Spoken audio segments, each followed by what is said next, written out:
Avant, j'étais quelqu'un, j'aimais beaucoup me sentir aimée, j'aimais beaucoup que les gens m'appellent. J'étais là quand, par exemple, je ne me sentais pas bien, il fallait que j'appelle à gauche, que j'appelle à droite pour avoir du réconfort. Mais aujourd'hui, le Seigneur m'a délivré des dépendances affectives. Peu importe que les hommes me rejettent, peu importe que les personnes ne m'acceptent pas, peu importe que je n'ai pas l'approbation des hommes. Quand je sais que Dieu m'aime et que je suis en paix avec lui, cela remplit mon cœur parce que quand j'ouvre la parole et que je tombe dans Jérémie où le Seigneur me dit qu'il m'aime d'un amour éternel, je suis heureuse, j'ai la paix et j'ai la joie. Et avant, j'avais tellement peur de prendre l'autoroute. C'était quand je vais prendre l'autoroute, j'avais vraiment toujours, je n'étais pas tranquille. Mais maintenant, quand je sais que je dois prendre l'autoroute, je sais que je ne suis pas seule. Je sais que je suis escortée. Le Saint-Esprit est avec moi. Déjà, quand je prends le volant, j'appelle le Saint-Esprit. Je soumets ma conduite à la puissance, au contrôle du Saint-Esprit. Et quand je prends l'autoroute, je suis en paix. Et la...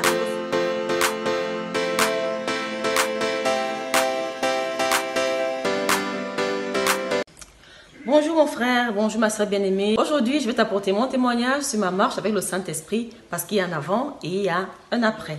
Tout d'abord, je tiens à te dire cette parole qui sert fort dans mon cœur parce que depuis que j'ai pensé faire cette vidéo, cette parole dans mon cœur, elle n'arrêtait pas de revenir. Cette parole du Seigneur me disait, il faut que tu dises cette parole. Alors j'obéis, j'ai décidé d'obéir au Saint-Esprit et je vais te dire, mon frère, ma soeur, que Dieu est bon. Peu importe ce que tu peux traverser, peu importe les adversités, les épreuves, notre Dieu est bon. C'est un bon papa qui tient à ses promesses. C'est un bon papa qui veille sur ses enfants, qui ne les abandonne jamais et qui ne les laisse jamais. Peu importe ce que tes yeux peuvent voir, peu importe ce que tu peux ressentir, mais notre papa, il est bon, il est fidèle, il est avec nous, Emmanuel, tous les jours jusqu'à la fin du monde. Amen, amen. Alors, mon témoignage avec le Saint-Esprit, de 1, ça fait des années déjà que je suis au Seigneur, ça c'est vrai, mais je peux dire que je n'avais pas vraiment compris ce que c'est qu'aimer Dieu. Et je peux dire qu'avec le Saint-Esprit, j'ai appris véritablement à aimer Dieu et à être consciente de son amour. Le fait d'aimer Dieu m'a amené à avoir une vie de consécration. C'est-à-dire, le fait d'aimer Dieu de tout mon corps, de toute mon âme et de toutes mes forces et de toute ma pensée, à repositionner Dieu à la place qui était la sienne, c'est-à-dire la première place sur le trône de mon cœur. Aujourd'hui, il n'y a plus rien qui doit prendre sa place. Il est le premier en tout. Je vis en priorité pour faire sa volonté et pour faire son plaisir. Donc vraiment, la conscience de l'amour de Dieu m'amène à tout faire pour lui être agréable, à tout faire pour l'honorer dans mes choix, dans mes décisions, dans mes pensées. C'est vrai, j'allais à l'église. C'est vrai, je disais que j'aimais Dieu. Mais je ne peux pas dire que j'avais cette dimension de la connaissance, de l'amour de Dieu. Le Saint-Esprit m'a appris vraiment à aimer Dieu de tout mon être, de toute ma force, de toute ma pensée. Ce qui fait que dans mon moment de prière ou quand je peux être seule, je dis Seigneur, je t'aime. Et quand je le dis, je tressaille en moi.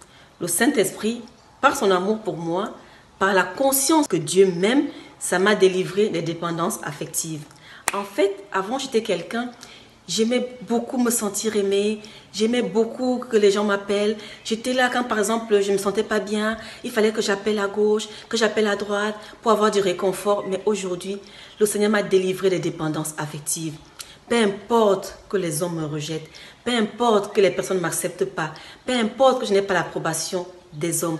Quand je sais que Dieu m'aime et que je suis en paix avec lui, cela remplit mon cœur parce que quand j'ouvre la parole et que je tombe dans Jérémie où le Seigneur me dit qu'il m'aime d'un amour éternel, peu importe que les hommes me rejettent, peu importe qu'on ne m'accepte pas, je suis heureuse, j'ai la paix et j'ai la joie. Et tout cela, j'en ai eu la révélation par le Saint-Esprit. Le troisième point où le Saint-Esprit a changé ma vie, c'est la révélation de la parole de Dieu. Avant, c'est vrai, je lisais la parole, mais aujourd'hui, quand je lis ma parole, je demande l'assistance du Saint-Esprit.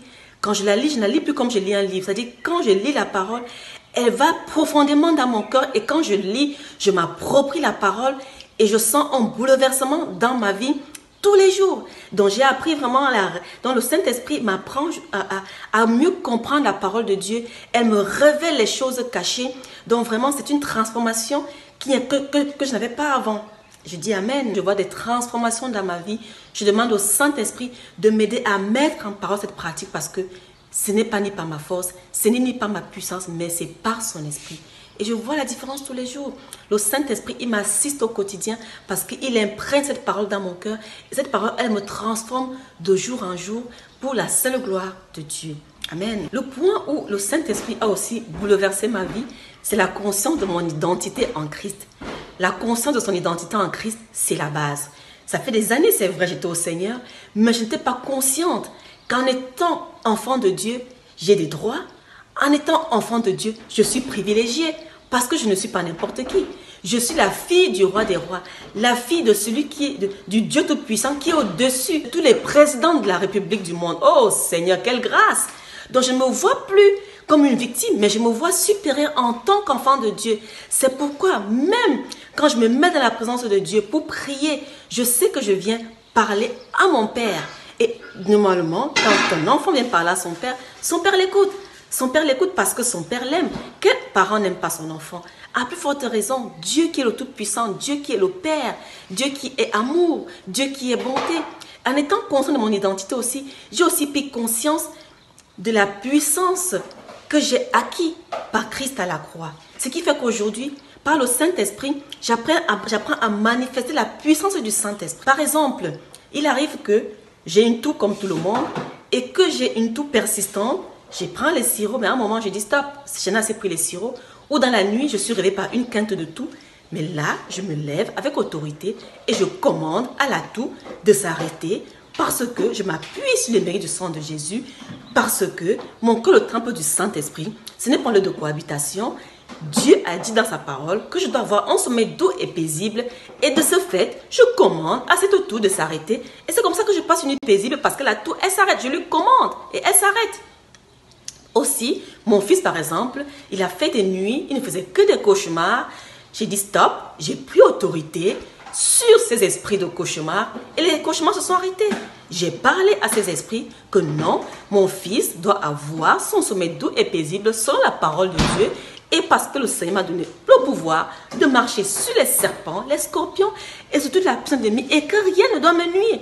Et en déclarant, c'est comme ça que mon fils et moi, nous passons des nuits paisibles. C'est comme ça que les toux disparaissent. Amen. Et aussi le Saint-Esprit m'a appris à avoir conscience de la présence de Dieu en moi. Consciente qu'il est avec moi tous les jours. Je vous donne un exemple. Moi, souvent, avant, j'avais tellement peur de prendre l'autoroute. C'était quand je vais prendre l'autoroute, j'avais vraiment toujours... je n'étais pas tranquille. Mais maintenant, quand je sais que je dois prendre l'autoroute, je sais que je ne suis pas seule. Je sais que je suis escortée. Le Saint-Esprit est avec moi. Déjà, quand je prends le volant, j'appelle le Saint-Esprit. Je soumets ma conduite à la puissance, au contrôle du Saint-Esprit. Et quand je prends l'autoroute, je suis en paix. Il arrive souvent que quand une voiture arrive n'importe où, je parle au Saint-Esprit, je prie dans mon cœur et tout se passe bien. Et je sais que 2 fois, je vous dis 2 fois, j'ai failli faire 2 accidents. Mais le Saint-Esprit est au contrôle avec 2 camions qui, si n'eût été la présence du Saint-Esprit, j'aurais pu faire des accidents graves. Et là, j'ai vu la main du Seigneur, j'ai vu le Saint-Esprit qui agit et qui m'a délivré des accidents qui auraient pu être graves. Et je dis merci au Seigneur, j'ai dit merci au Saint-Esprit. Donc, moi, le Saint-Esprit a totalement bouleversé ma vie. Aujourd'hui, je sais que je ne suis plus seule. Le Saint-Esprit m'accompagne. Je ne suis plus, je me sens plus, je n'ai plus de solitude. Ça veut dire que même quand je suis à la maison toute seule, je mets mes louanges, je parle au Saint-Esprit. Il est avec moi, il est mon meilleur ami. Même s'il y a quelque chose, même si je suis affligée, je lui dis Saint-Esprit, fortifie-moi et me fortifie. Donc aujourd'hui, ma marche chrétienne, elle est plus paisible, elle est plus sereine parce que j'avance dans la confiance, la sérénité et l'assurance que le Saint-Esprit est avec moi. Et du moment où il est avec moi, je suis victorieuse, je suis conquérante, je suis inébranlable, je suis ferme en Jésus. Amen. Oui, mon frère, ma soeur bien-aimée, c'était mon témoignage sur ma marche avec le Saint-Esprit. Le Saint-Esprit, c'est notre coach par excellence, c'est la solution, c'est celui qui nous révèle les instructions, c'est celui qui nous aide pour pouvoir avancer dans notre marche chrétienne.